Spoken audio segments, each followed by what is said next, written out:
There's just 1 day left before Koreans go to the polls to decide on a new 300-member National Assembly. Now, the focus is on which party will secure the majority of the seats, as power in the National Assembly varies depending on the number of seats won. Our political correspondent Shin Ha-young leads us this morning. After about 2 weeks of competitive election campaigns, all that remains is the people's choice. The April election comes almost 2 years after conservative President Yoon Suk Yeol's victory in the 2022 presidential election, where he narrowly defeated Democratic Party's candidate Lee Jae-myung by a margin of 0.73%, the smallest margin in South Korean history. For this year's election, the number of seats for elected lawmakers has increased to 254 from 253, with 1 seat taken from the proportional representation bloc, which dropped to 46 from 47, keeping the total number of lawmakers at the National Assembly at 300. Winning at least 150 of the 300 seats grants the party the power to pass budget bills and various laws.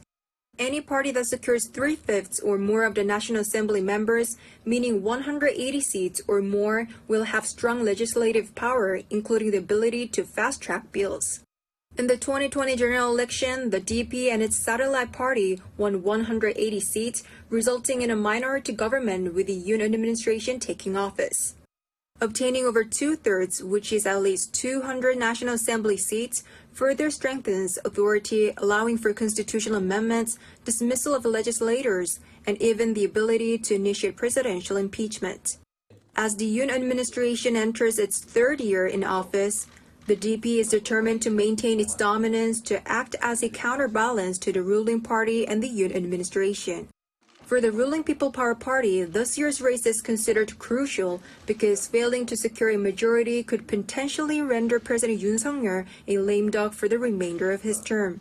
Meanwhile, according to the National Election Commission, the turnout for early voting reached 31.28%, a new record in the history of general elections in South Korea. The PPP attributed the strong turnout to people's judgment toward the main opposition party, while the DP viewed it as a sign of strong public sentiment against the government. Eyes are now on how the April election will reshape the political landscape for the next 4 years, including the remainder of the Yoon administration's term. Shin Ha-young, Arirang News.